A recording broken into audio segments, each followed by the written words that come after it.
Bom dia, sejam todas e todos muito bem-vindas e bem-vindos à nossa mesa, os efeitos da pandemia de Covid-19 para a saúde das trabalhadoras do SUAS. Eu sou Marleide Marques, eu sou psicóloga, sou trabalhadora do SUAS, eu atuo no CREAS, no município de Ipatinga. Eu sou conselheira, estou conselheira no 16º plenário, sou coordenadora da Comissão de Psicologia e Política de Assistência Social, do CRP. Eu vou fazer minha autodescrição.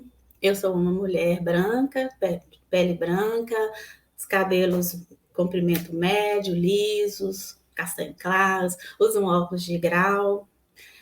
Atrás de mim aqui tem uma parede com um armário, uma porta, e tô com uma blusa de linha bege.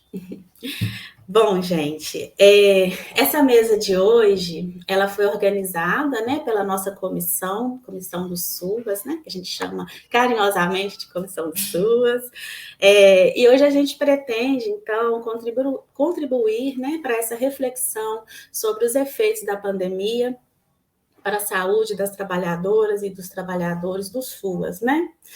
Nós, né, que atravessamos aí esse período trabalhando em um serviço essencial ao enfrentamento da pandemia, mas sem, contudo, né, todavia, a gente não teve aí esse devido reconhecimento, né, nem o respaldo das instâncias governamentais. Né? A gente, por muitas vezes, nos faltou condições de trabalho, nos faltou recursos para a gente desenvolver o trabalho, né?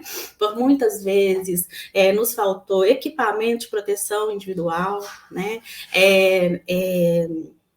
E quando saiu a vacina, né? A gente estava lá de peito aberto trabalhando, e quando saiu a vacina, a gente foi preterido, né? Então, assim, nessa manhã aqui de hoje, nós vamos conversar sobre tudo isso, né? Vamos ter essa oportunidade de refletir sobre essas questões, né? De apontar caminhos e possibilidades aí para que a gente consiga mitigar, né? De alguma forma, esses efeitos aí desse contexto pandêmico aí para o nosso trabalho e para nossas vidas, né? Então, assim, para essa conversa de hoje, né, a gente vai contar com a participação da Roberta Romanoli e da Gabriele Rios, tá? Então, assim, vamos começar pela Roberta, né? Eu peço que a Roberta faça a sua apresentação, né? E durante a fala delas, vocês que estão nos acompanhando aí, né? Eu peço que vocês comentem, podem colocar perguntas, questões, comentários, né? Aí no chat, para que a gente possa compreender melhor, né? E que a gente possa dialogar, fazer uma troca aqui hoje bem bacana sobre esse tema. Tá bom? Então, vamos começar, sem mais delongas. Roberta, com você. Então, eu vou começar me auto-apresentando. Eu também sou uma mulher branca, eu tenho um cabelo curto, grisalho, eu uso óculos de grau, eu estou com uma blusa amarela, e nesse momento eu estou no meu escritório, onde eu estudo, que tem uma estante com livros, enfim, atrás, né? Então, fora isso, eu sou psicóloga, né? Eu sou professora universitária, né? E eu estudo, né? O SUAS é meu domínio de pesquisa e de intervenção, né? Porque eu trabalho com pesquisa e intervenção já há muito tempo, né? Então, é isso. Então, bom dia para todos, para todas, para todes. É muito bom estar aqui com vocês, né? É a primeira vez que eu participo de um evento do CRP de Minas Gerais, né? E eu estou muito contente. Então, vamos lá, né? Então, o coronavírus, como a Marleide falou rapidamente, ele foi, né, uma emergência. Né? Ele foi uma emergência que trouxe linhas de tensão, de imprevisibilidade para todo mundo, né? Para todos nós, né? E, sobretudo, para o campo da política de assistência social. Né? Por que eu falo sobretudo? Porque essa política ela intervém junto aos vulneráveis, né? Para a garantia dos direitos. E foi uma política que teve muitas, muitas dificuldades, né? Nesse contexto da pandemia, que teve enormes repercussões sanitárias, políticas, financeiras, culturais, né? Aliás, né, esses enfrentamentos e essas dificuldades, elas ocorreram em todas as políticas públicas, né? Por quê? Porque as redes de proteção e controle social, elas foram desmobilizadas, os usuários, eles se tornaram mais vulneráveis, né, perante os serviços, e muitas equipes, elas enfraqueceram a potência de agir. Né? E eu penso que, embora a fase mais dura da pandemia tenha passado, né, a gente continua vivendo os seus efeitos. Né? As nossas atividades voltaram e elas não são as mesmas. Né? Teve uma ruptura com o que se fazia antes, né? Embora a gente esteja meio refutando isso com o nosso corpo, né? Mantendo essa lógica neoliberal, né? Que nos rege ainda. Né? Por que isso? Porque eu também estudo, uma das coisas que eu estudo é análise institucional. E depois de uma crise, geralmente o instituído, o velho, ele muitas vezes ele volta, e ele volta com força total, né, para sufocar o novo, o instituinte, né, insistindo no formato anterior, nos modelos que já existiam, né? Então a gente está, eu entendo que a gente está nesse fogo cruzado, né, entre o velho e o novo, e por isso a gente está exausto. Né? Então, essa incongruência, ela vai nos levar a problematizar quais violências que a gente anda vivendo. Né? E a gente vem experienciando uma conjuntura política de desmonte e retrocesso desde 2016, com a emenda 95, né? Que congelou, né, os investimentos nas políticas públicas. Né? E, mais recentemente, com a forma como o governo Bolsonaro vem gerenciando as ações na assistência social. Né? E é uma gerência que coloca em xeque os pressupostos do SUAS, né? Enfraquecendo a sua lógica. Né? Eu vejo que a lógica do SUAS, não a política, porque a política é um ganho constitucional, mas o SUAS, porque é uma lógica que anda agonizando num regime de austeridade e de desmantelamento. Né? No momento, né, em que tanto essas ações como os efeitos da pandemia, eles nos levam ao aumento da desigualdade, ao retorno da fome, né, ao incremento da pobreza, né, à ampliação das mais variadas violências, né, e muitas outras coisas que precarizam a vida. Né? Mas como a gente precisa lutar, né, e fazemos isso sempre, eu pretendo contribuir com vocês hoje na direção de pensarmos juntos formas de resistência frente a essas rupturas, né? E investir na nossa saúde mental. Nós temos, sim, que enfrentar essas instabilidades no campo da assistência social. Enfrentar a pandemia, os efeitos da pandemia, né? Porque ela ainda está aí, ela não acabou, né? E criar novas maneiras de atuar. Né? E, para isso, a gente precisa da nossa subjetividade. Né? Aliás, eu penso que ela nunca foi tão necessária para conseguirmos elaborar esse trauma coletivo que experimentamos, né? E não o negar, né? Como tem muitas instituições fazendo, né? Mas que subjetividade é essa? Né? Já que a gente está num encontro de psicólogos, né? Que deveriam ser os especialistas nesse assunto, né? Certamente, gente, não é uma subjetividade que se sustenta no modo indivíduo, né? No modo dominante de se fazer psicologia, né? Que ainda é um modo muito centrado numa forte dissociação do indivíduo do social. E é claro que essa dissociação, ela faz parte do não dito da nossa formação, porque nenhum psicólogo em sã consciência vai sustentar essa narrativa, né? Mas ela aparece quando a gente não tem nenhuma disciplina de pobreza, por exemplo, na graduação.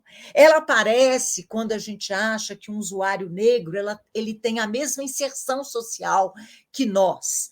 Né? Enfim, isso são pequenos exemplos que essa dissociação ela emerge no cotidiano. E para superar esse modelo reducionista, eu acredito que esse momento ele nos convoca a deslocamentos, né, na forma de abordar as implicações institucionais e sociais, né?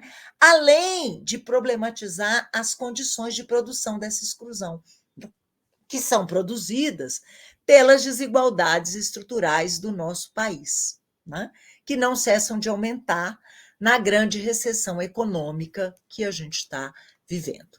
Então, a meu ver, né, como eu alcanço a compreender, as nossas práticas na assistência, elas convocam a sustentação das complexidades, né, que atravessam os usuários e as equipes. Né?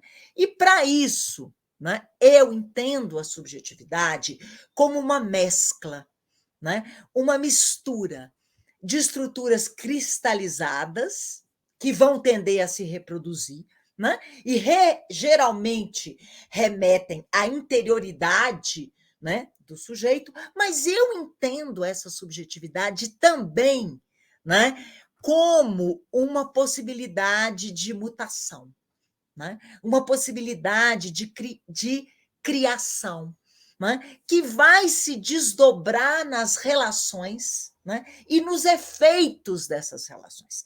Eu acredito também na exterioridade da subjetividade. Né? E por que eu uso essa leitura? Porque essa leitura ela vai indicar para a gente a importância das relações. Né? E dos efeitos dessas relações, apostando num experimentar que vai contornar a reprodução, né? Que vai enunciar diferenças, né? Passagens, né? Para a invenção, que é o que a gente está precisando. Né? E essa invenção vai sempre se localizar nas conexões que a gente faz com o que a gente trabalha, com quem a gente trabalha, com o que a gente estuda, né? Com os profissionais que estão com a gente nessa empreitada. Né? Então, as experiências com esse fora, né? Fora de nós, fora da universidade, fora da nossa formação, fora das nossas práticas padronizadas, elas nos perturbam, mas elas também nos deslocam. Então, quando usamos essa visão da subjetividade, né, nós valorizamos a heterogeneidade, nós valorizamos a complexidade, os encontros, né, numa busca de produção permanente, né, não de reprodução, não de encaixe a modelos, mas de fissuras na precarização das nossas práticas. Né? Então, eu acredito que a proteção social ela vai se fazer na articulação das formas e das forças, né? Do que se reproduz e da possibilidade de invenção, que vão nos constituir como agentes sociais. Né? E eu entendo que é exatamente nessa transversalização que nós podemos militar para a expansão da vida, que nós podemos resistir. Né? E em nosso retorno pós-isolamento social da pandemia, né, eu acredito que a gente não pode se abster dessa militância, se abster da abertura do corpo a certa porosidade da vida, né? Muito mais do que a gente se deixar enlaçar pela dureza, pelo ressentimento, né? E pelas hierarquias, né? Dos nossos lugares instituídos, né? Hierarquias de classe social, de cor, de raça, né? De formação. Então, eu acho que a gente precisa estar atento aos efeitos dessas diferenças presentes nas relações, né? Com quem a gente trabalha, né? Para a gente ser intercessor, para a gente ativar a nossa capacidade de criar mundos, de fazer pensar, de inventar. Então, para isso, eu entendo, né, que alguns marcadores, a gente tem alguns marcadores que atravessam nossas práticas. E se a gente ignorar eles, e que foram aumentados com a pandemia, e se a gente ignorar eles, né, a gente pode fazer ressoar a violência que a gente está vivendo na macropolítica. Nós podemos repetir os encontros despotencializadores que estamos tendo com a precarização do nosso trabalho. Então, eu queria trazer aqui hoje para vocês dois deles, a raça e o gênero. Né? Embora a gente tenha passado muito tempo sem discutir a questão da raça, certamente esse é um dos pontos centrais de organização da nossa sociedade. Né? Por quê? Porque foi a distinção entre selvagens e civilizados, quando nos colonizaram, né, que permitiu aos europeus infligirem violências e crueldades aos povos originários e aos escravos. Né? E isso foi muito importante, porque era um momento da modernidade, era um momento do culto da razão, né? Da busca do progresso. Né? Então, como que é que tanta violência foi feita? Tanta violência foi feita, né, em cima da ideia de raça. Né? Então, a raça, como princípio biológico de hierarquização social, ela tornou indicativo ou não de humanidade. Né? Era possível ser violentos com não-humanos, com selvagens. Né? E ela operou para a distribuição de lugares e de papéis sociais nas estruturas de poder com relação às colônias. Então, desde a escravidão, se instaurou um programa um padrão, de desigualdades que se atualizam. Desigualdade de renda, de acesso à educação, de precariedade social, né? Embora discursos de igualdade sejam difundidos incansavelmente.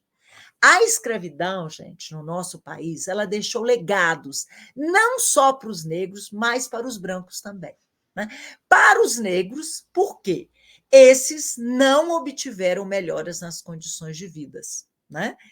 Exploradas, violentadas, nem mesmo quando eles foram libertados. Na abolição da escravatura, gente, não tinha políticas de distribuição de terra, de educação popular, de inserção laboral, né? Que assegurassem condições dignas para os escravos libertos. Né? Enfim, não havia projetos para qualificação e integração social. E essa inexistência, ela interfere na produção da miséria num país tão desigual. Né? E desde aquela época, os vulneráveis são negligenciados. Né? Por outro lado, os brancos, né, eles ocupam um lugar de privilégios e de superioridade, com maior acesso aos recursos materiais, simbólicos, né, que são mantidos através de um discurso de democracia racial, né, que baseado nessa, entre aspas, invisibilidade da raça. Então, de fato, negando o problema racial, os brancos, eles naturalizam a proibição dos negros aos espaços de poder. Então, a exigência de ser indiferente à cor, de a tornar invisível, de fato defende uma cor específica, o branco. Então, nós somos produtos dessa história e dessa colonização, ainda pouco refletida, e que também participa dos processos de subjetivação de nós, psicólogos, e dos usuários das políticas públicas. Isso porque nós não somos produtos somente de nossos romances familiares e da nossa interioridade. Eles são importantes, o modo indivíduo é importante, mas também nós somos produtos do social e do histórico. Isso tudo também nos subjetiva. Então, dialogando com a racialização, a gente chega no patriarcado e a gente chega à interseccionalidade. Né? Por quê? Porque outra forma de dominação e hierarquização é o gênero. Né? O patriarcado, ele vai se fundamentar numa lógica de dominação dos homens sobre as mulheres, efetuando relações de poder assimétricas. né? Então, o patriarcado ele vai se associar, né, dentro desse conceito de interseccionalidade às relações de classe, raça e gênero, né? Para nos permitir pensar, né, uma sociedade composta por essas discriminações, né, que estão no cerne dos processos de dominação e de produção de desigualdade social. Então, no Brasil, a gente tem uma feminista negra, que é Lélia Gonzalez, né, que ela, na década de 70, antes da jurista estadunidense que se chama Kimberly Crenshaw forjar esse conceito de interseccionalidade, ela já discutia a discriminação de gênero, classe e raça. Né? Então, essa tríade, para ela tem a sustentação nesse nosso passado escravocrata. Né? E ela se associa com a particularidade do capitalismo no nosso país, que mostra esse racismo estrutural, né? Que vai atuar diretamente na produção de uma massa de trabalhadores em atividades precárias e com baixa remuneração. Né? Então, esse é um contexto, né, social que vai culminar na mulher negra e pobre, né, como parcela majoritária de vulnerabilidade no nosso país e maior público da assistência social. Né? Então, apesar das políticas públicas elas adotarem a família como sendo o foco de suas ações, são essas mulheres que são convocadas efetivamente como parceiras. Então, sem dúvida, esses marcadores, eles se reproduzem através de nós. Eles mantêm nossos silêncios, né? Eles escondem relações de poder e eles buscam igualar a diferença. Então, buscar saída para essa necessidade de igualar é fundamental, já que nas nossas intervenções a gente está vendo que os reducionismos cada vez mais são ineficazes. E faz parte desse processo pensar também outras formas de nos subjetivarmos que sejam resistências ao presente, resistências à pandemia, aos efeitos da pandemia. E eu entendo que resistir é afirmar a diferença, é afirmar o não eu, é afirmar o fora de nós que nos afeta, para a gente burlar o cansaço, o desânimo, o dever, o interesse neoliberal e apostar na solidariedade, na vida. Essa necessidade de igualar, ela é disparada pelos nossos medos, da rejeição, da censura, de algum julgamento, né? Do desafio, do fracasso. E eles sustentam nosso lugar de superioridade, né? Naturalizando hierarquias econômicas, raciais, de gênero, físicas. Né? Essa naturalização, gente, ela nos anestesia. Ela nos faz reeditar modelos, simplificações, perseguir o dominante. São situações, mas são, sobretudo, formas de existir, geralmente veiculadas pela negação da pandemia, pelo modo polarizado de estar no mundo, pela manutenção de certezas, pelo desinvestimento nas políticas públicas. Né? Essa reprodução ela nos torna queixosos, reativos e ressentidos no nosso dia a dia, reeditando as violências do cotidiano, né? As violências que foram incrementadas com a pandemia, desconsiderando as hierarquias e as relações de poder que perpassam a nossa prática, as nossas práticas. Mas, prestem atenção, frente a esses endurecimentos, também podemos. Somos resistência em atenção constante para desarmar as configurações de poder em nós e nos territórios em que circulamos. Assim, eu fecho com a importância do coletivo para resistir. Frente aos dominantes, temos outras conexões, alimentando-se dessas forças coletivas, pois inventamos e não resistimos sozinhos. Jamais. Nós não estamos aqui hoje, no primeiro Congresso Mineiro de Psicologia, nos juntando, conversando, dialogando, fazendo parcerias, não é? Então, vamos resistir. Vamos operar para a afirmação da vida em seus muitos possíveis, sem o imperativo de modelos ideais, sem a asepsia dos maus-estares, sem a negação dos acontecimentos. E entendo, essa resistência começa com uma postura crítica, que a gente fez brevemente aqui com os 2 marcadores que eu trouxe para vocês, né? Com a problematização dos efeitos de nossas intervenções. Rastrear as relações de poder e os marcadores que falam através de nós, para pensar o pós-isolamento social da pandemia e pensar outras formas de subjetivação. Então, muito obrigada. Era isso que eu tinha hoje para trazer para vocês. Roberta, nós que agradecemos. Assim, nossa, você colocou muita coisa aí, viu, para a gente pensar. E assim, essa proposta, né, da gente resistir, né, da militância para nos potencializar novamente, né? Porque eu acho que é isso mesmo, assim, nós estamos exaustos, né? Todo mundo, Tá. né? E aí, quando você fala assim, a militância, né? Esses encontros, né? A potência do encontro, a alegria, né? Da gente poder se juntar no coletivo e resistir, fazer frente a todos esses ataques, né? No caso da política pública, a gente está sofrendo, fazer frente aí a esse instituído que tenta retornar de toda forma, né?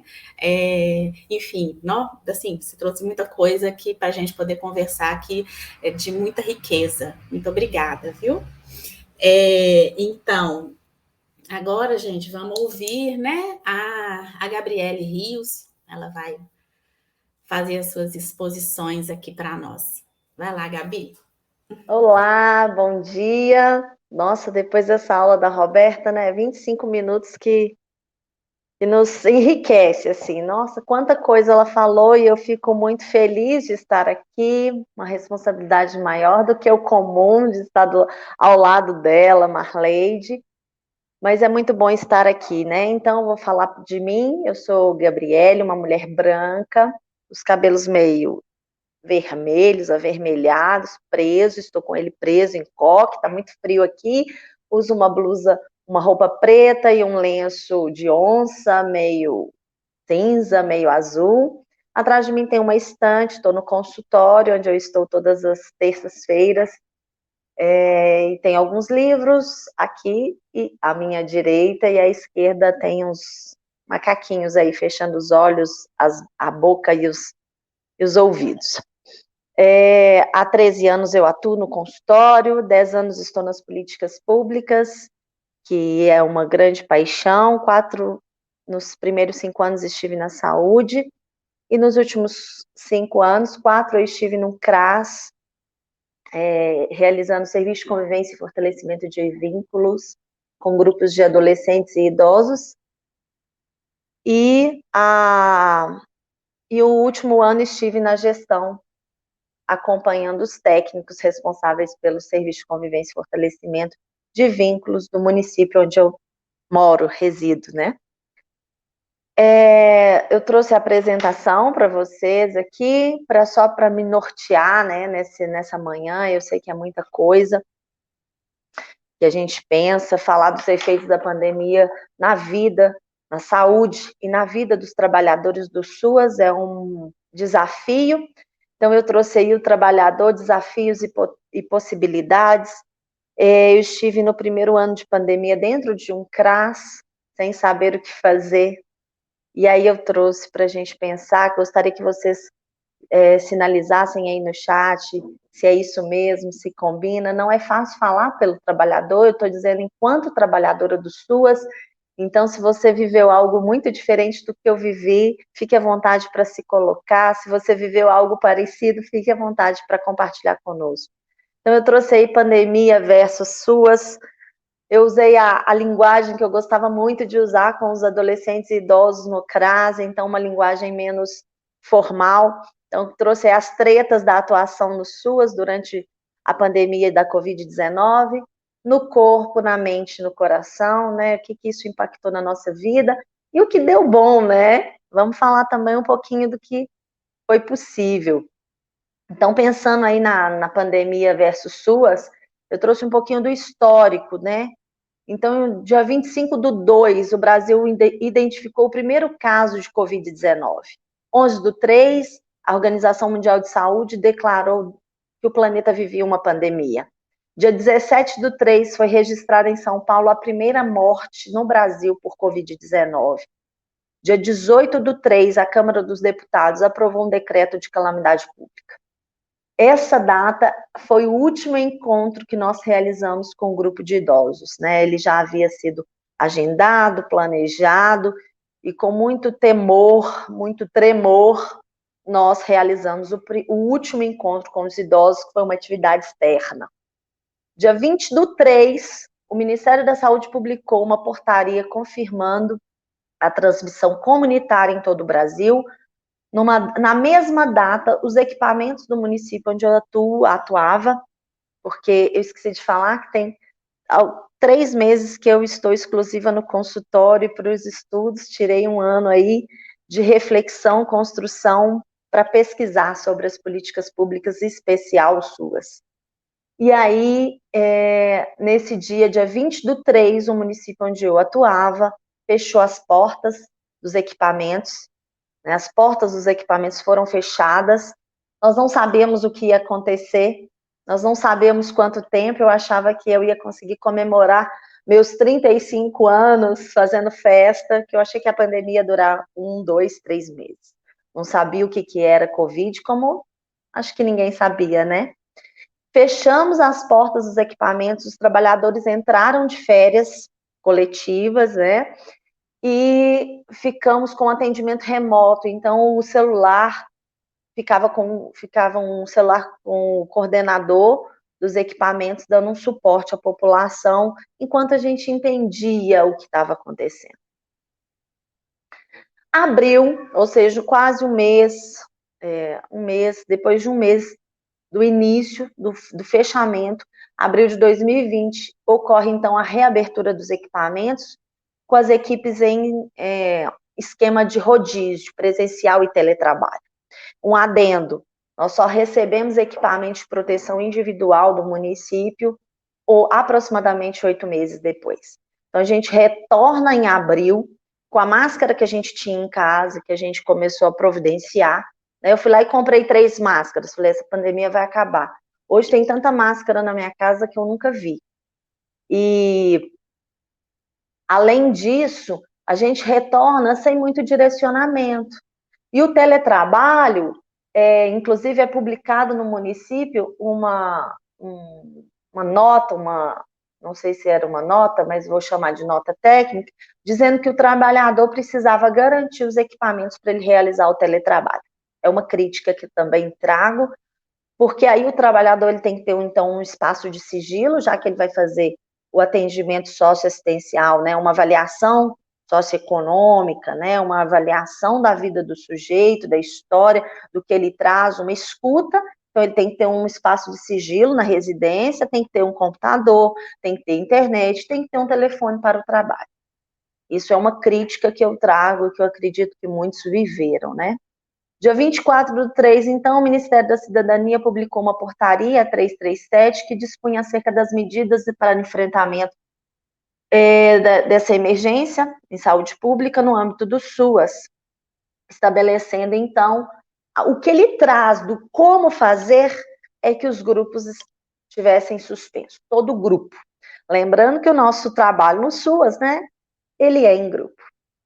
Dia 20/4, o Congresso Nacional aprovou auxílio emergencial de R$600, com o objetivo de mitigar, já que as famílias do CRAS, onde eu trabalhava, como a Roberta muito bem traz, os marcadores sociais estão ali explícitos, né? Raça, gênero e classe.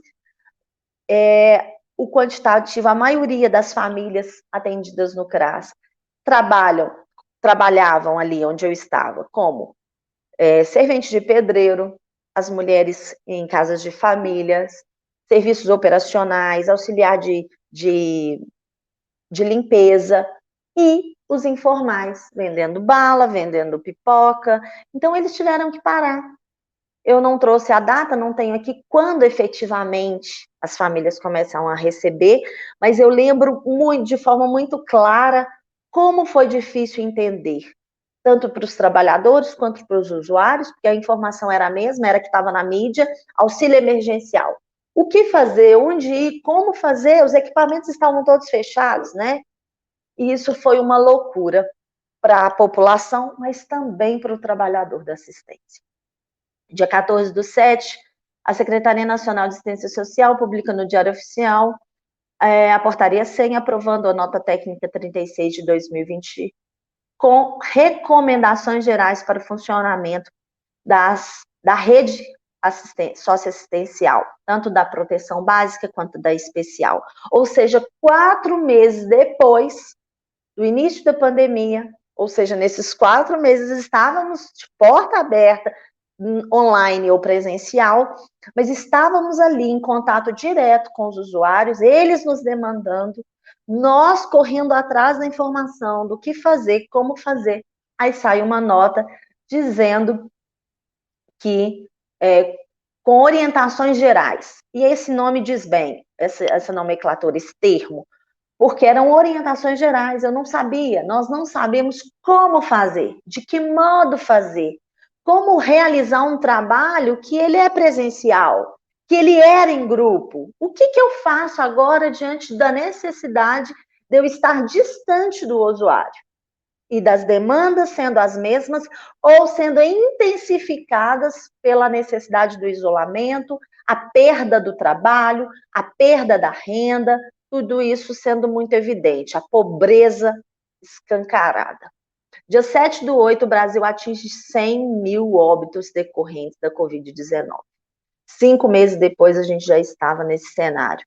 Dia 18/1, então, depois de 10 meses de pandemia, inicia-se a campanha de vacinação contra a Covid-19 no Brasil e em Minas Gerais. Como isso nos trouxe esperança?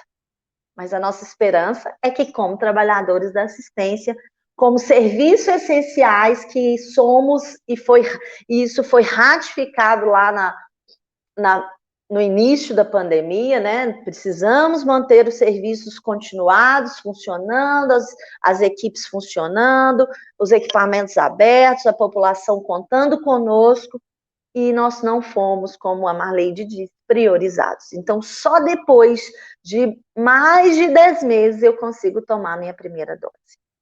Então, desses 10 meses eu estava ali, como todos os meus colegas, trabalhando na frente da batalha, né? Com muitos desses meses com recursos próprios de EPIs, de segurança, e sem muita orientação de como, quando, o que fazer, de que modo continuar esse trabalho. E aí o meu ciclo vacinal das 3 doses, ele acontece depois de 18 meses de trabalho, né? Isso é muito triste. Não estou sozinha, né, gente? Não estamos sozinhas, os trabalhadores da assistência, junto com vários, né? A moça da farmácia, a moça da padaria, e vários outros trabalhadores que estavam ali, que eram essenciais e que não foram priorizados. Essa foto, ela foi o meu primeiro momento que eu estive com os usuários, era necessário entregar para eles e eu não podia negar a eles esse benefício, mas eu também tinha uma responsabilidade de cuidado. Então, essa proteção facial foi uma doação de uma ONG, porque o município ainda não tinha disponibilizado, eu estou de máscara própria. E qual era o recurso, né? Como a gente já estava acostumado, né? A assistência, ela não fica dentro de 4 paredes, nós fomos para debaixo da árvore, o equipamento onde eu trabalhava, o CRAS onde eu trabalhava, tinha um gramado muito bom, então eu pus ali 2 mesas separando, não dá para ver, mas existem bambolês. Eu fiz um agendamento com horário marcado para que cada usuário fosse, pegasse, retirasse, rapidamente voltasse para casa. também demos a orientação que se estivesse gripado, com sintomas, ou idosos, que dessem preferência para um parente buscar, para protegê-los, né, de algum modo, mas eles quiseram ir, muitos foram. E aí eu coloquei bambolês para dar o distanciamento de 2 metros, 1,5 metro de distância. E aí a gente teve essa entrega, então eu coloquei um novo modo de fazer, né? A gente não podia ficar longe totalmente, o online com todas as suas implicações, inclusive da falta de internet, de telefone e outras coisas mais. As tretas, então, nesse período, né, durante a pandemia, os desafios, né, falta de informação e orientação, nós sofremos com isso, tanto em relação à pandemia, o que nós tivemos um trabalho imenso, e aí o que aconteceu é que no serviço de convivência, nós já tínhamos um grupo de WhatsApp, então, que era para trazer informes, dia dos encontros, alguma informação pontual, e aí essa ferramenta vira ferramenta de trabalho. Então, a partir deles e dessas dúvidas e o equipamento ainda fechado, a gente começou a fazer encontros virtuais, bem lá no primeiro mês de pandemia.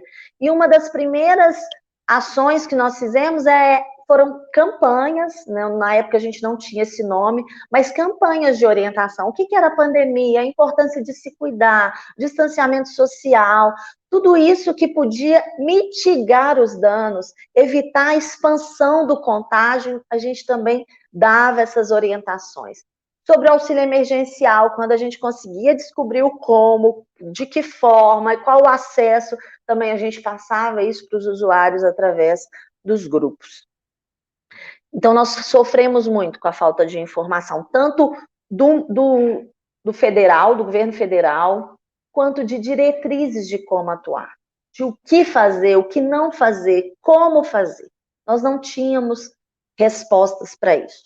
Nós construímos isso, como sempre, no SUAS, com os usuários, dia após dia. Ações do PAIF, né, gente? As ações são coletivas, acolhida, as ações particularizadas são presenciais, né? São preconizadas para que sejam presenciais. Os encaminhamentos, para onde que eu ia encaminhar os usuários? A escola fechada, o Ministério Público fechado, a habitação fechada, estava tudo fechado. Né? O centro de saúde era que estava aberto, mas ele estava com o número de casos de pandemia, priorizando pandemia. Estava muito difícil até para encaminhar o usuário. E as políticas públicas, elas não são feitas com um equipamento, com uma política, né? Eu precisava e preciso dessa intersetorialidade. Oficinas com famílias, como fazer oficina se eu não posso encontrar? E as ações comunitárias, que fazíamos com muitas pessoas do território, as famílias atendidas. E eu, enquanto técnica do serviço de convivência, precisava conviver sem poder conviver presencial. Então, os grupos que fazíamos presencial, eu tinha 5 grupos, encontros na semana, eu tinha 2 grupos de adolescentes, 1 de idosos, e aí nós tínhamos 5 encontros por semana. Eu não podia mais realizá-los. E como dar continuidade a um serviço que se faz em grupos, sem poder se encontrar? Realização de atendimentos aos usuários, né? Um grande desafio, atender online, não atender, como, de que forma, a realização dos grupos e o fortalecimento de vínculos familiares e sociais sem conviver presencial. Então, esses foram os nossos maiores desafios. E aí eu coloco isso aí, no corpo, na mente, no coração, né? Os efeitos da pandemia em relação à vida do trabalhador tiveram efeitos no corpo, na mente e no coração. Eu não tenho dados de nenhuma pesquisa, não trouxe nenhuma pesquisa que traga número de quem sofreu, de que modo sofreu o trabalhador. Mas eu trago da minha experiência empírica e nas nossas conversas com os trabalhadores, nos fóruns, no conselho, no CRP, na comissão, muita insegurança, né? O mundo vivia uma insegurança. Imagina você, trabalhador de frente, em relação às informações e à pandemia. risco eminente, o tempo todo vivemos em risco. Na época, a minha avó idosa de hoje, 87 anos, estava na minha casa, porque ela vivia sozinha, então ela vem para minha casa para ter esse cuidado. Eu estava amamentando a minha filha mais nova, então eu ia trabalhar, eu chegava na área de serviço, tirava toda a roupa, subia, tomava banho, e um medo, né? Eu ainda tinha o privilégio de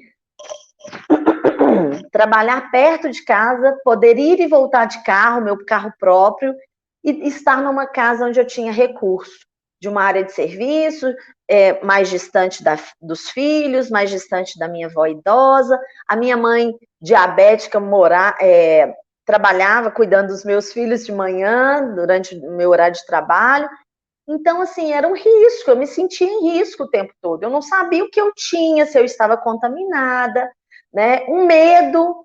Imagina os nossos colegas, e a gente sofria também pelos colegas, que precisavam pegar 2 ônibus, né? Eu tinha uma colega de trabalho que ela deixava o filho em casa sozinho, né? Um pré-adolescente, um adolescente, não tinha escola, porque antes ele ficava parte do turno de trabalho dela e ele estava na escola. Não tinha escola, ela pegava 2 ônibus para vir e voltar. Imagina o risco, né? A angústia de não saber do dia de amanhã, de não saber como executar. Não, vou te dizer, não sabíamos ser psicólogos nesse momento, né? Nós tivemos que aprender a psicologia, o serviço social, os equipamentos precisaram se inovar, o estresse, ou seja, a cada dia uma inovação, uma forma de fazer, uma resposta que eu não tenho, um encaminhamento que eu não dou conta, e aí, resumindo, uma exaustão. Eu já estou finalizando. Então, eu coloquei aqui, falta da informação, aumento diário das taxas de transmissão e mortes, isso nos trazia muita angústia, muito medo, pavor, necessidade do deslocamento, o transporte público, né? Não ter para onde encaminhar os usuários. E isso, gente, trabalhar online é duplicar, é triplicar a nossa jornada de trabalho. Se antes eu pegava serviço às 11 e largava às 17, agora o meu telefone estava ligado. E a minha jornada de trabalho aumentou. E se eu fazia grupos presenciais de 1h30, os grupos virtuais, eles demandavam dias. A gente mandava um desafio para um adolescente, para um idoso, eles iam me responder dias depois. Então, a jornada de trabalho, ela se intensificou. Além do excesso do trabalho ser online, também tivemos a questão de substituição de colegas, porque no dia que eu estava em teletrabalho, tinha alguém lá atendendo todos os usuários, menos profissionais no CRAS atendendo o mesmo número de usuários. Né? Então, quando eu estava no CRAS, eu estava atendendo mais. Quando eu estava em casa, eu estava atendendo online, com recursos próprios. Usuários desprotegidos, os usuários não usavam no território onde eu estava, usavam muito pouca máscara, mesmo com todo o trabalho de conscientização. E aí o que eles faziam, na hora que chegava na porta do CRAS, colocava a máscara. Ou então pegava a máscara do primo, do tio, da amiga e punha, só para ser atendido. Isso nos trazia medo também, além do trabalho do recurso próprio. Mas teve coisa boa, né? Eu estou dizendo assim, as situações que nos trouxeram estresse, cansaço, esse pós-pandemia, que não é um pós-pandemia, e sim um pós-auxílio emergencial, nos trouxe um estresse gigante, vendo as famílias adoecerem, precisar, necessidade, equipamentos fechados e outras coisas mais. Mas alguma coisa deu bom, né? E aí, já para encerrar, nós demos continuidade ao serviço, nós não paramos, a população precisava disso. As famílias continuaram sendo atendidas, acompanhadas, sejam presencial ou online. Novos modos de atuação que podem hoje potencializar as nossas atividades. Né? Os grupos, nós tivemos relatos depois de grupos de WhatsApp de serviço de convivência, que pessoas de muito longe, territórios muito grandes, conseguiam participar que antes não conseguiam por ser presencial. Né? Atenção ao trabalho das questões relacionais. Então, a questão relacional ela ficou muito evidente. E aí nós tivemos a oportunidade de trabalhar essas questões que são primazias, né? Mas que às vezes ficavam esquecidas pelos benefícios, né? Pelos serviços. Eu coloquei aí a idosa tem um caso, uma cesta básica, depois eu conto, porque eu acho que o tempo já está esgotando aqui. Manutenção dos vínculos familiares, foi possível mediar conflito mesmo na pandemia, foi possível identificar violações de direitos, sabe, e encaminhar para o CREAS, para proteção especial, foi possível ouvir o usuário, sabe, o usuário sabia com quem ele podia contar, mesmo com todas as dificuldades. Outra coisa que foi muito potente nesse tempo, acolhida e trocas, tanto da comissão do SUAS, foi quando eu entrei para a comissão do SUAS, e isso trouxe um acalento para o meu coração, as trocas, os desabafos, as construções coletivas e os próprios colegas de trabalho. Durante a pandemia, eu senti muita falta de encontro. Eu não tinha reunião, eu não tinha orientação, e aí quando eu venho para a gestão há um ano atrás, mesmo em pandemia, eu quis priorizar e disse isso para a gestão, falei, olha, nós vamos priorizar os encontros. Então, mesmo em pandemia, em 2021, enquanto gestora lá do Serviço de Convivência na Secretaria, nós fizemos 48 encontros individuais online, quando foi possível presencial, 10 reuniões com o grupo do Serviço de Convivência, técnicos e orientadores sociais, ambientação dos novos orientadores sociais que chegaram e técnicos, e conseguimos fazer 19 reuniões com a rede e parceiros. Isso, para mim, gente, parece simples, mas tem uma potência tão grande, que é poder dizer, conversar, discutir e construir no coletivo, e a Roberta traz isso, dessa resistência no coletivo, que é aprender e construir junto um novo fazer, um novo saber foi produzido nesse período. E que isso traz saúde. Só para exemplificar, uma foto do primeiro encontro aí pós-pandemia, não foi um encontro, né, mas os usuários indo até o equipamento, e da minha última visita domiciliar, aí já com os equipamentos de proteção, mas com medo. Vocês podem ver que estou num beco e todos sem máscara, estávamos no auge da pandemia, uma gestante, e todo esse trabalho maravilhoso, mas complexo. Tivemos que inovar, então, chamadas de vídeo, eu realizava com os adolescentes e idosos, os adolescentes não gostavam, falavam, Gabi, tô feia, não posso te atender. Não tem problema não, mas os idosos adoravam. Tive que ser obrigada a fazer TikTok, aprender TikTok, fizemos um festival gastronômico de abóboras online, conscientização, e todas as datas importantes e temáticas importantes nós conseguimos fazer online. Não parece não, mas essa aí azul sou eu, falando com os adolescentes. Fala, galera, estava todo mundo mudo nesse dia. Inovações, né? E a estratégia da entrega de kits, nós fizemos tipo um drive-thru para conseguir, porque nós percebemos que violações de direitos não são ditas por telefone, o violador pode estar ali do lado, né? Os agressores. E aí eu precisava de um momento onde o usuário podia se deslocar e dizer de algo que ele não conseguia dizer por telefone. Então, a gente, com todo o cuidado, nós preparávamos dias e horários pontuais para as famílias irem ali, tirar um kit, pegar um material para o trabalho que seria feito de forma remota. E é isso, gente. Eu coloquei a bibliografia aí, tá bem pequenininha, mas acho que dá para ler. E eu quero encerrar, porque eu acho que eu já passei do meu tempo.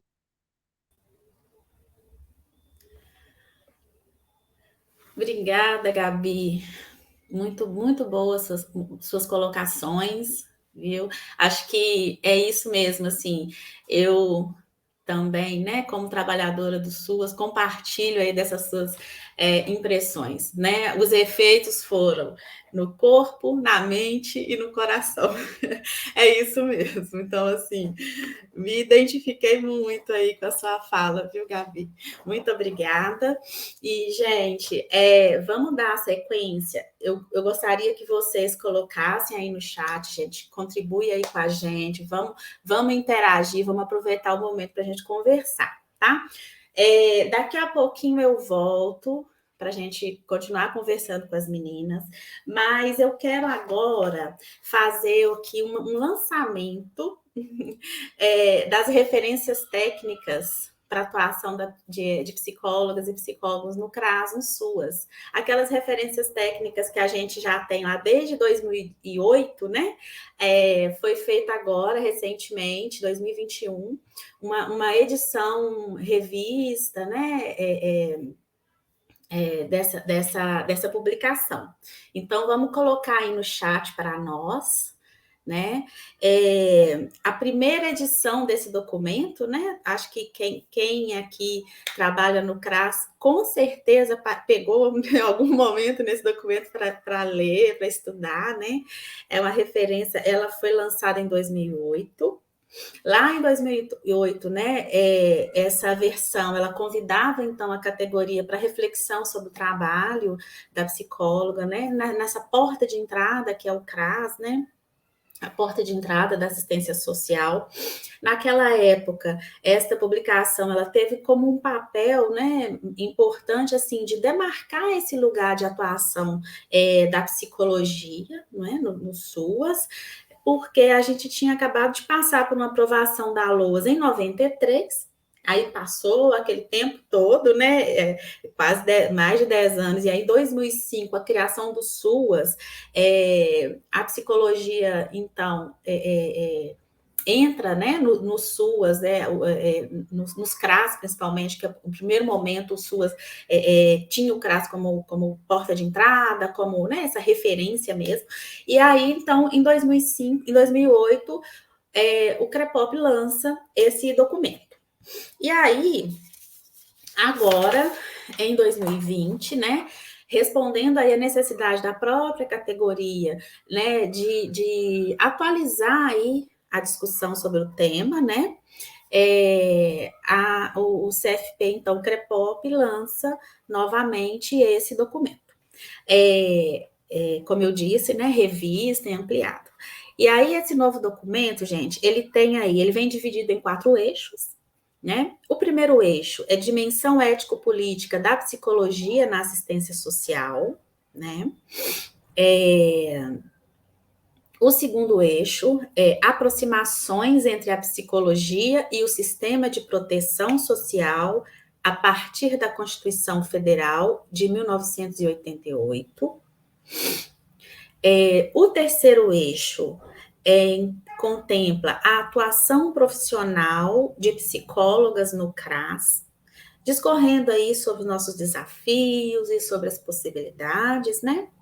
E, por fim, o quarto eixo, né, termina com a gestão do trabalho no SUAS. E aí vem trazendo reflexões para a implicação de psicólogas e psicólogos na implementação do sistema e para a valorização do trabalho. Então, assim, esse momento, né, esse documento, ele está aí, a gente já está nas redes. Por favor, gostaria que vocês colocassem aí no chat para mim, pessoal Já colocou, gente? Tá. E aí é isso, gente.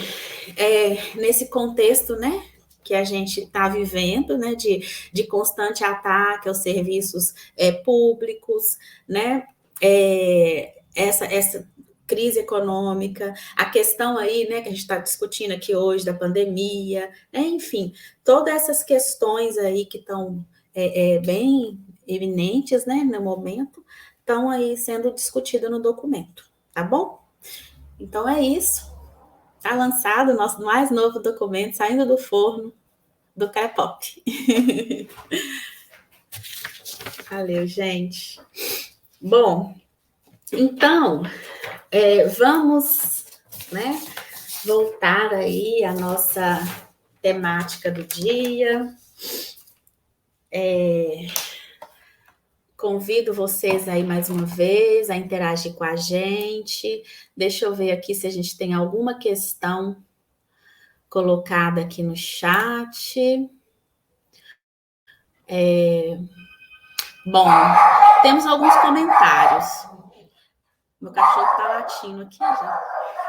Ô, Marleide, a Nara lá no início falou que na graduação não falava sobre os SUAS, né? na graduação dela.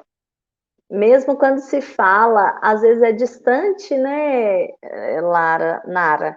Eu também, apesar de estar numa universidade que priorizava o social, o meu contato com o SUAS, ele se deu de verdade na prática, assim, saber fazer foi com o usuário, né? Eles me ensinaram a cada dia, naquele território, a fazer SUAS, a fazer uma política de assistência. Mas é um grande desafio, mas as universidades estão sendo instigadas a isso, né, Roberta? Os professores têm trazido isso. Seu microfone está fechado. Sim, Gabriele, estão. Agora, eu acho que ainda tem. Eu acho que isso é uma reprodução da cisão do indivíduo no social na própria formação.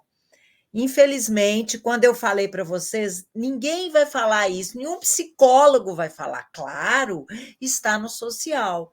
Né? E por que eu acho que é uma cisão? Primeiro, o maior campo de empregabilidade do psicólogo, a gente sabe disso pelo próprio Conselho Federal, são as políticas públicas. Né? Então, um curso de graduação deveria ter muito mais do que uma disciplina, imagino. Né? As políticas públicas, elas trabalham num país desigual, é o que eu falei da pobreza.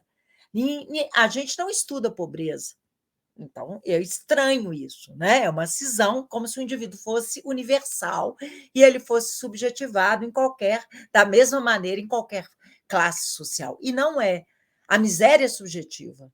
Eu acho que isso é uma coisa muito importante para a gente lidar. Então, eu acho, Gabriele, que a gente ainda tem assim, muito caminho para andar, sabe, na própria formação.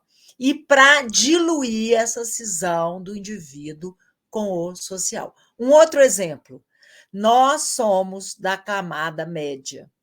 A gente trabalha com famílias de camadas baixas.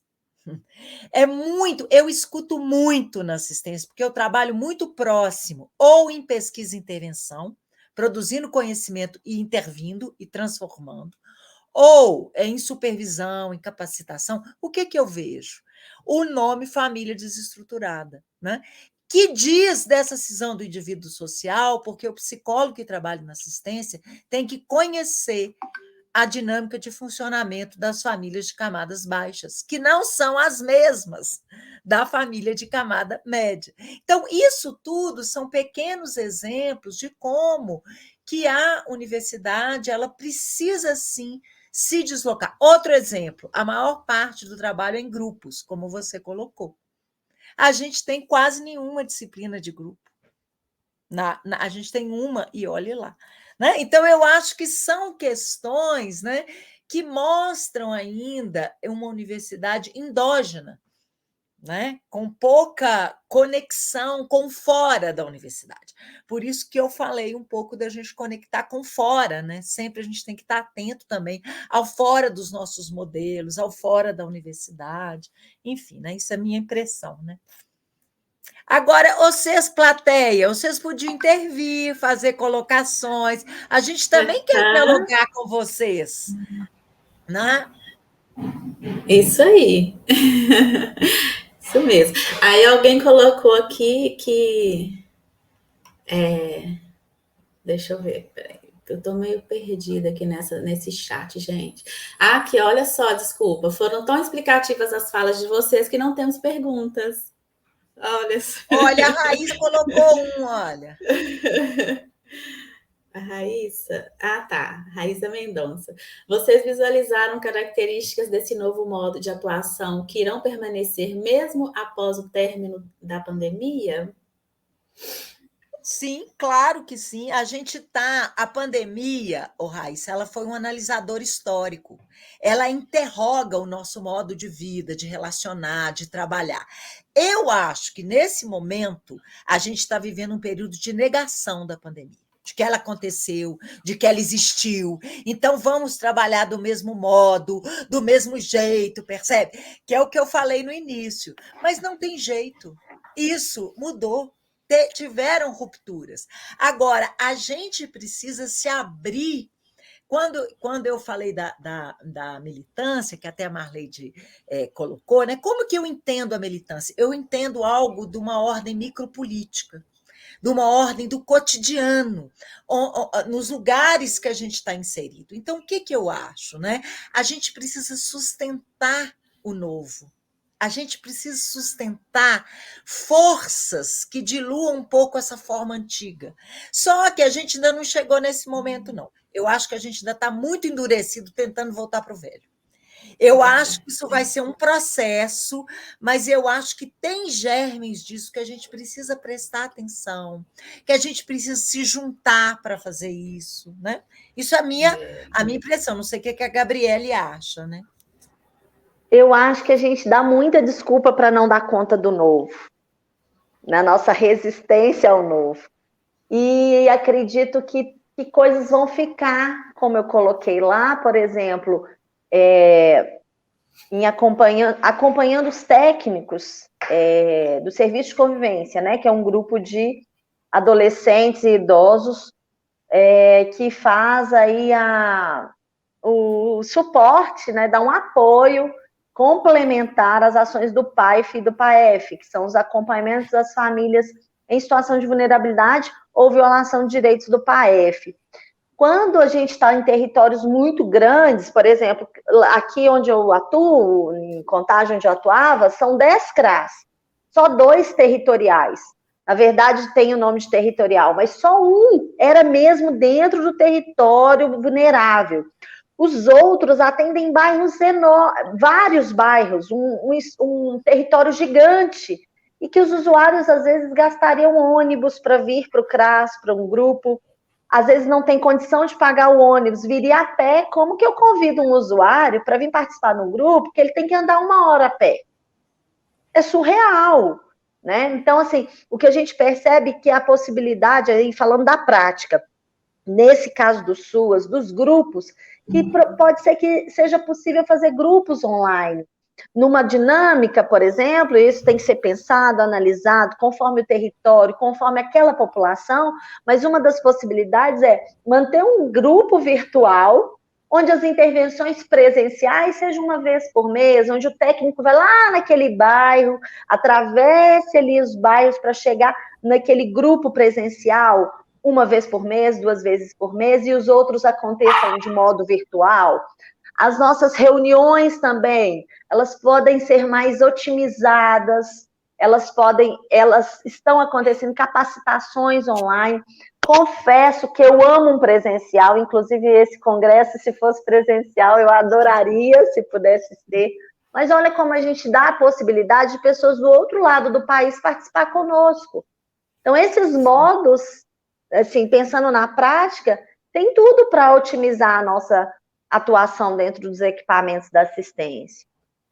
Sim, e eu concordo, né, com a Gabi, assim, eu acho que essa coisa do online aí, acho que é um legado positivo, né, até essa possibilidade de fazer esses eventos online, enfim, ainda que o presencial traz muito mais calor, né, quentinho no coração, mas enfim, mas e também acho, concordo assim, muito assim, com essa questão que a Roberta traz, acho que eu friso novamente assim, a militância, porque eu acredito nisso, sabe, Roberta? Acho que é só no coletivo, né, na militância mesmo, na micropolítica, como você coloca, né, que a gente tem condição assim de trazer esse novo, né, de deixar o novo entrar nas nossas vidas ali no nosso momento ali laboral mesmo também, né? Como diz a música, né? O novo sempre vem, né? Quando você estava falando, me veio essa música eu esqueci o nome dele, gente. Enfim. Daqui a pouco eu lembro. Mas, assim, e no SUAS, né, nas políticas públicas, a gente tem esse espaço da militância, né? A gente tem um espaço da participação social, né? A gente tem ali, a gente fala disso, né, da questão da autonomia do sujeito, né, de participar do controle social, né? No caso, nós trabalhadores, a gente tem os espaços de participação no controle, no espaço de participação nos fóruns de trabalhadores, né? Durante essa pandemia, a gente viu muito isso, dessa necessidade de estar junto, né? De trocar, né, as nossas angústias e nossas dúvidas, buscar saídas nos grupos, nos fóruns de trabalhadores, né? Eu estou no Fórum Estadual de Trabalhadores do SUAS, a gente tem fórum municipal aqui no meu município, e durante a pandemia, outros municípios foram construindo fóruns, criando fóruns municipais e participando das reuniões do Fórum Estadual pela via do online, né, que nos possibilitou esse encontro, porque é exatamente no momento da crise, né, dessas rupturas todas, e a gente poder lidar com isso e construir essa subjetividade aí, né, trazer isso aí coletivo, isso tem que ser no coletivo, né, construir saídas para isso. E aí a gente conseguiu muito fazer isso nos fóruns de trabalhadores, nas reuniões virtuais, né? Acho que são espaços de participação, espaços de militância que a gente tem e deve buscar, né? A nós, trabalhadores e trabalhadoras do SUAS, né? Que a gente tá, os espaços estão aí e vamos buscar para a gente poder conseguir quebrar mesmo com essas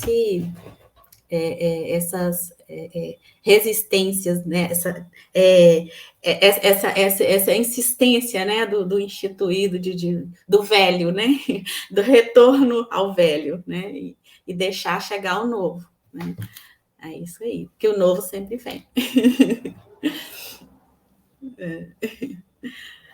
Mas é isso, gente. A Caroline falou aqui que muitas foram os desafios para os trabalhadores do SUAS. Por isso, precisamos avaliar nossas práticas, apostar nas forças do coletivo e abrir espaço para um olhar crítico à realidade. Isso aí. Isso mesmo, Carol. Ô Marleide, a Yasmin coloca também sobre a questão do acesso do usuário, né? Mas como se daria o acesso online desses usuários, considerando a questão econômica? Isso era e é uma questão que a pandemia ampliou, né? Essa possibilidade. É interessante que o usuário, nas potencialidades deles, eles arrumam modos também de funcionar, de dar conta de algum modo, né? Por isso eu digo, porque essa é uma questão que sempre nos trouxe incômodo e muita preocupação, porque existiam usuários que realmente não conseguiam entrar porque não tinham nenhum aparelho de celular, muito menos a internet. Mas por isso que eu digo que é pensar o território, sabe? Aqueles adolescentes ali, aqueles idosos ali, quem tem, quem não tem, como eles vivem, eles usam a internet da prima, do tio, porque eu tinha adolescentes que estavam ali no grupo, e também não acho que tem que ser exclusivo o online, por isso também, até porque o vínculo se dá também na convivência, para além da tela.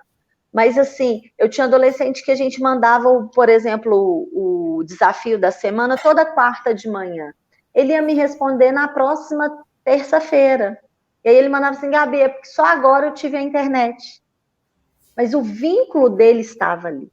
E eu acho que uma das coisas que eu aprendi com a pandemia é que o usuário ter o CRAS como referência, como ponto de apoio, e ter vínculo com o CRAS não significa ele estar sempre conosco, todos os dias, participar de todas as ações promovidas.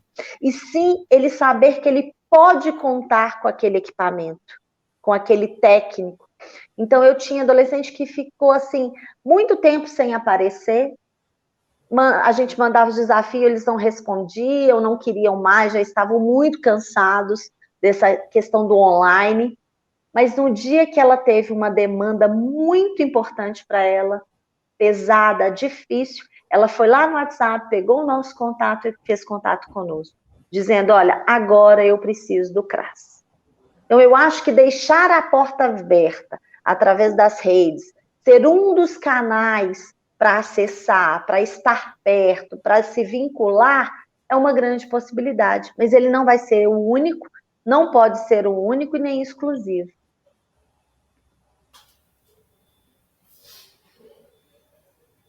Isso aí.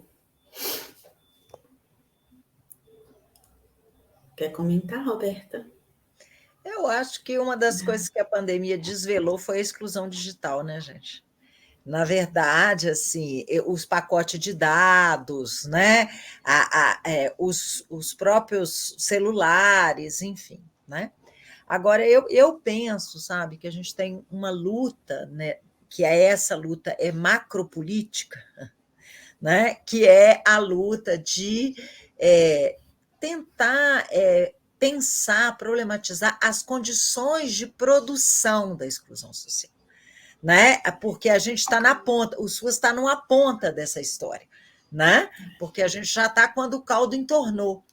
Eu fico pensando, porque nós, psicólogos também, nós não somos muito bons nas lutas macropolíticas, mas eu acho que é um espaço que a gente precisa ocupar.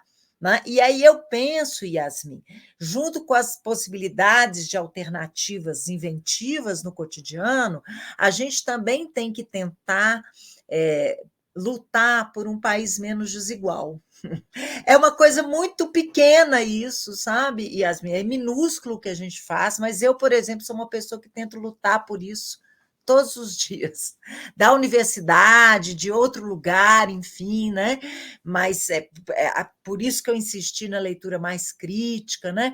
Porque eu acho que a gente precisa também de lutas macropolíticas, né? Porque a gente está perdendo domínios, né? A gente acabou de ter o Auxílio Brasil, que ele coloca em xeque todas as condicionalidades do programa Bolsa Família e entra numa lógica meritocrática, assim, que não tem o mínimo sentido, né? Com essa desigualdade estrutural nossa, no meu entender, né? Então, eu acho que a gente também precisa estar atento, a gente não pode também olhar só para dentro da política, no nosso cotidiano trabalho, mas também, né, em lutas maiores, assim.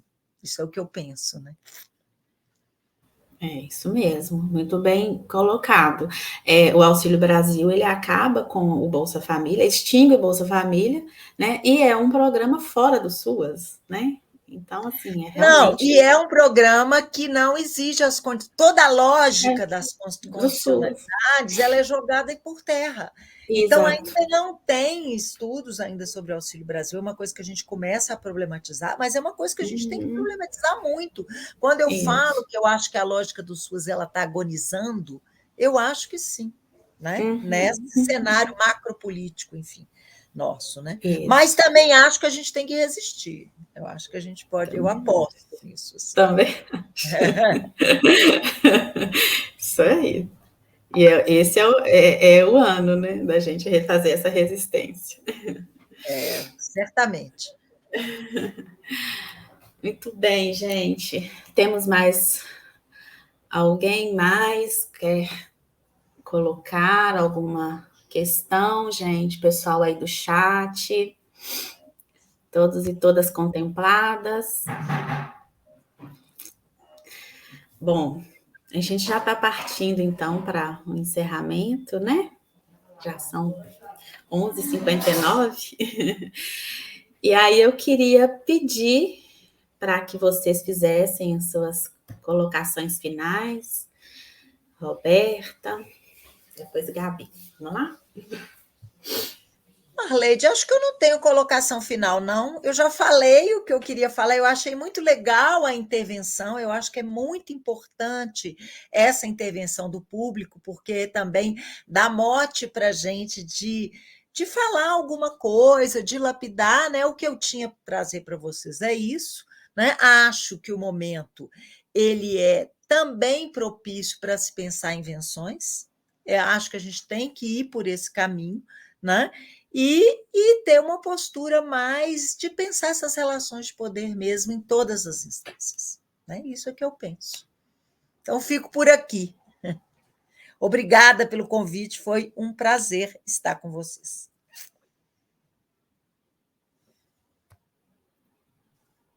Eu também quero agradecer, e foi um prazer estar aqui com vocês, com a Roberta, com a Marleide. Continue interagindo. Esse evento está sendo muito gostoso desde ontem, tenho aprendido muito. É cansativo, são muitas horas ouvindo online, mas tem sido muito produtivo. E eu acredito que a construção coletiva, ela traz respostas à nossa dor, à nossa angústia, à escassez. Ela é propositiva, né? É uma ação coletiva que é política. Então, a gente está nessa luta de pensar para além do território. A gente pensa muito enquanto trabalhador que está ali, porque é o que a gente tem, né? E ouvir o usuário é importante, mas fazer essa luta para além, como a Roberta traz, é importante. Ocupar os espaços de construção, de luta, de resistência, né? As comissões, os espaços de conferência, né? Foi uma luta, nós fizemos uma conferência híbrida aqui em Contagem, foi uma luta, mas a gente não quis deixar de fazer com o usuário teve prioridade em relação até aos trabalhadores, porque a gente precisava fazer, a gente não pode deixar de fazer, de ocupar esses espaços que são políticos, éticos, metodológicos, e que trazem efeitos para a gente, enquanto trabalhador, para a gente resistir, dar conta de se manter neste lugar, e também de lutar pelos nossos usuários, né? Com os nossos usuários. É isso, muito obrigada, foi um prazer estar aqui. Bom, gente, também só agradecer, né, a participação, a colaboração de vocês, Roberta, Gabi, o pessoal que está aí nos vendo, né, conversando com a gente no chat. Muito obrigada, viu? Eu lembrei a música, a frase que eu falei, né, é a música Como Nossos Pais, do Belchior, né? Que ele fala que os nossos sonhos ainda não são os mesmos, né? Ele retoma você que amou o passado e que não vê, que o novo sempre vem, né? Então, essa era a música que eu queria lembrar. Bom, gente, então é isso. Muito obrigada e que a gente possa aí, né, continuar aí, como bem colocou Gabi, né, nesses espaços que nos possibilitam o encontro, né, que sejam espaços virtuais ou presenciais, mas esse encontro que é tão importante, que nos potencializa para o nosso cotidiano, para a nossa luta, né, e que a gente possa continuar aí fazendo incidência tanto na micropolítica quanto na macro, né, nesses todos os espaços que a gente participa. Então, muito obrigada a todos e todas, e tenham um bom dia, e vamos continuar aí, que o evento está de vento em popa. Beijo. Tchau, gente. Tchau.